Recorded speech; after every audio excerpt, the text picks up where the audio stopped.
I love it that it starts with a fuck up. I think that's just grand. So personally, I'm good. That This is life. that gets the fuck up out of the way, don't it? We're smooth now. We're all good. Well, first off, I want to tell you that you're my first return to doing my podcast.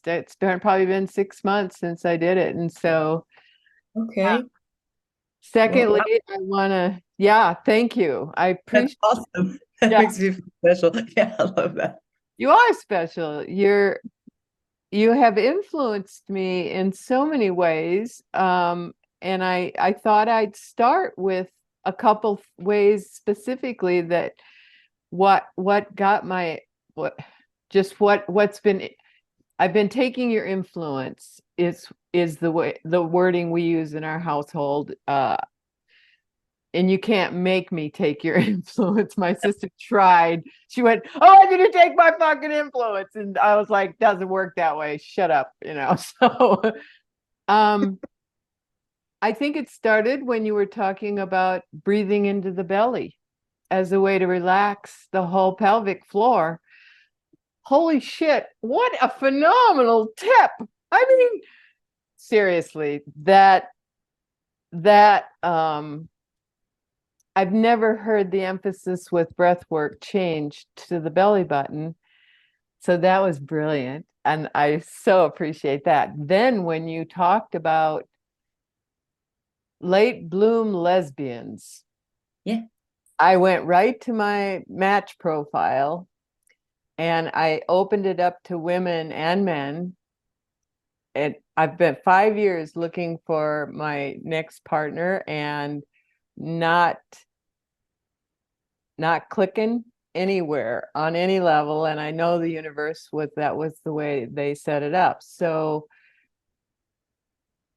it was your podcast about that. And then also in that same TikTok, you said not to look for the best friend necessarily because I have a lot of best friends, but I don't want to be married to them. And my husband was my best friend. So yeah, I was fucking looking for my best friend and that wasn't working. It wasn't working at all. So then when I suspended that and I started to look for somebody to play with that would be companionable, Yeah. was another way you influenced me heavily. And then of course, now I want to know because I'm dating a woman now and she's coming out after our interview, but I I couldn't believe the way you name things. Like when you talked about simmering, when you talked today, I just saw one about breath play. Mm-hmm.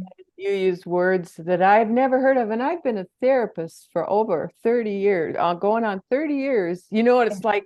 I love language. And Yeah. you're giving people good language, brand new language, ways to wrap around processes Cool. around intimacy. And I have one life goal, which is I have three, but keep all forms of intimacy at the top of my game to the end of my life. And so I you are like nailing it in that area of, wow, look what she's offering in the way of intimacy coaching. That's why I wanted to expose you to everybody who right. possibly in the future might listen to me talk. So Yeah. I'm obsessed with connection. yeah, I yeah, think humans are either protecting or they're connecting. And I try to tell my clients you can't protect yourself and connect with someone at the same time. So that's why that vulnerability feels so because you're taking the ball down, and it does. It's like, oh, so scary. But like you just have to learn to vet for safety. And once we're safe, we can be uncomfortable. But people conflate safety and comfort. They think they're the same thing. And I'm like, no, you can be very uncomfortable and be totally safe. So don't get the two mixed up. And then, I know. And not yeah, everybody deserves your vulnerability. no, absolutely not. Absolutely I not. don't Make think Brene Brown has made that crystal clear. Maybe she has, but I'd like to reiterate that that's kind of crystal clear to me is You have to Yes. earn the right to hear my story. Damn right. Yeah. Damn right. Because it's value. There's, so like value yourself. There's a lot of people out there doing self-abandonment. And Oh my God, that's what my course is about. Yeah. Yeah. Yeah. yeah, I'm, so much self-abandonment out there. And they think that the opposite of that is selfish. And I'm like, self-preservation is not selfish. It's like it's necessary. yeah. Don't abandon yourself. Yeah. I Anyway, call it self-centered, centered in self. Yeah. you should be centered in yourself. You should be the center of your universe. And, like, Yeah. So absolutely. how do you come to all this knowledge and all this specific lane? How do you come to this? I mean, Yeah. I'm just curious because, man, it is well developed in you. Thank you. Thank you. It's been 7 years of deep yoga philosophy practice. I found yoga when I was totally lost and I was having terrible panic attacks and I was in a relationship that wasn't serving me. It was a good relationship, but it was with a man and it was just because he was my friend. And in this society, we think when the opposite gender is our friend, then that means we should have sex with them and marry them. And that's what you do because we're the opposite gender. And it's like Yeah. men and women could just be friends. We can just be friends. Like, it's totally okay. Um, but I found this yoga studio and I was like, oh, I really want to dedicate myself to something. And it happened to be like a really advanced studio. So they were deep in spiritual practice and following the sutras. And I got deeper into like Vedic texts and mindfulness and like reading all these things that take people home to yourself. That's the thing I do with clients. I'm like, your truth is inside you. I can't tell you your truth. I can hold space for you while you find yourself and reside in here, but this is where your truth is. You can feel it when you sit next to someone you shouldn't be sitting next to. Your body goes like this. It just naturally starts to go, nope. And then people kind of override that. But for me, like learning all of that and then seeing the connections, because yoga means union. So to yoke, to find the connections amongst us, and then like tantra means to weave, so to find the ways that we interconnect. And that's my foundation. So when I came to start reading about, I've been reading sex science since I was 15. Like that's when I found out that I was attracted to women, and I was like, I want to be really, really good. So to do that, you got to get information and study. So I bought Sex for Dummies by Dr. Ruth Wessenheimer. That's where my first like sex research comes from, is Dr. Ruth. Dr. Sue Johannes, she would get on the phone at night and answer all the sex questions. And when I was young, that's what I would watch. And then when I got older, I found Dr. Emily Nagoski, her book, Come As You Are. And then in the back jacket of that book, she suggested other books. And I just kept going. I kept going until I had a whole bookshelf and I'd read them all. I'd emailed some of the doctors who wrote the books and was like, hey, can I help you? Can I disseminate information for you? What can I do with you? I want to be a part of this. So I ended up in like mentorships, and Dr. Lori Brotto, the author of Better Sex Through Mindfulness, actually like kind of her sexual health research team watches my TikToks, and every time they like something, I feel approved. And so I wrote to her and I was like, hey, would you endorse me? Would you like write a letter of endorsement that I know what I'm doing?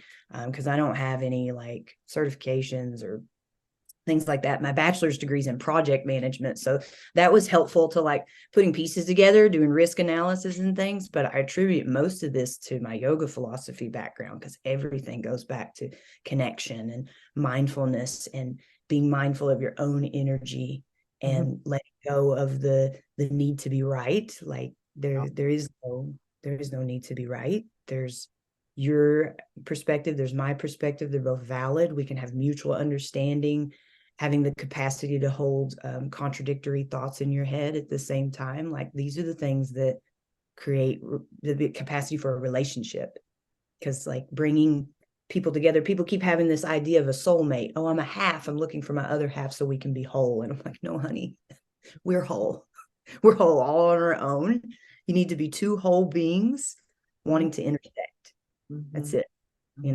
try not to do life beside of each other. That's what a lot of people are doing. They just do life adjacent to each other, and there's no point of connection because they end up walking on eggshells, people pleasing, just following along, trying to please the other person with their actions to keep the other person from being reactive. And I keep telling people that's manipulation. You're manipulating the other person. If you're walking on eggshells, that's a form of manipulation. You're people pleasing. That's lying by omission. There's no authenticity. That's why you feel alone when you sit next to them, because there's no vulnerability. There's no truth. You both know you're lying to each other. I'm going to stop you for a second because I'll probably edit this part out. Maybe can you unblur the background? I sure can. Let's see. I know my guide. Oh, that's what I'm seeing. It's the poster. It's my son's room. Okay. That's what was bleeding through when you were gesturing. Okay. Yeah. I think you're good. Let's just use this. Okay. Do you mind? Because my guide from Amsterdam, she used to have the brain, the brain and and it always kind of did something with her outline. So anyway, thank you. Okay. Sorry, so I had to interrupt you. I wanted to ask you a question because in you quoted one of your mentors as you showed her intimacy chart, and I meant to take a note who that was from because I wanted to look it up. Yes. Who is that from specifically? That's Dr. Elizabeth Frederick. So it's not Frederick, it's Frederick. Okay. Cool. She's a huge IG. I love her work. She's always making it nice bite size. Like, here's a little spoonful. Beautiful graphic. I know. I love that. And I wanted to look it up. Yeah, I wanted to pass that on. So it's got the intimacy wheel with like the 5 different types of intimacy. Yeah. I haven't looked at it yet. It's so wonderful because it's got emotional intimacy, and people are pretty knowledgeable of that one, like having a deep, vulnerable conversation. But she includes like experiential intimacy, and this is the one that can like ignite a spark in relationship, like when you have new experiences together. Esther Perel. That's what she talks about. Yeah. Familiar and the experimental. Absolutely, because then you can be awkward together in that space. That was another post you did, was about the awkward conversations. I'm practicing I'm looking for the pleasure in discomfort because I'm a discomfort seeker. And I had a TikTok coach tell me, oh, you're a discomfort seeker because you're into beginner's open mind. So then I'm always going to suck at the beginning and it's going to be awkward because I'm working on tolerance, building tolerance all the time because I want to do new things all the time. I'm very curious and I'm like you, I'm a lifelong learner kind of thing, so. Okay, thank you. Yeah. So I always tell people that awkward is the first step to hot sex. Like, it's just not gonna like embrace the awkward. It's good. Yeah. It's uncomfortable. I know. It's good stuff. I get awkward all the time. Yeah, I don't want to enter into something where it's not okay to bring my whole self to the party. The party is about here we are, all of you and all of me. And I'm trusting, just like this interview, I'm trusting the synergy between the two of us because I know I am meeting with a whole person and I know I bring my whole person because it's my goal to show up, be present, and care. Yeah, that's my goal. Yeah. That's my goal. It works really well. I think I felt so much energy when I met this new date at the first meeting. It was like based on, I trust this is going to be awkward as fuck. And it was.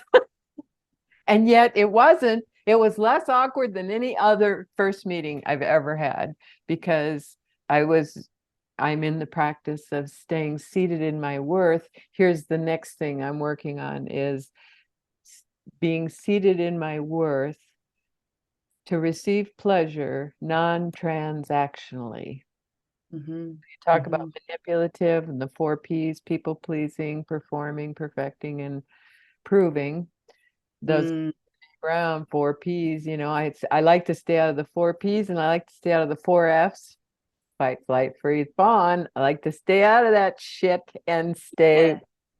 It's see such my way. dance, like in your nervous system, between the parasympathetic and the Yeah, sympathetic, 'cause yeah, we're just like ebbing and flowing between them, because too much of one, causes the P's and the F's to come up.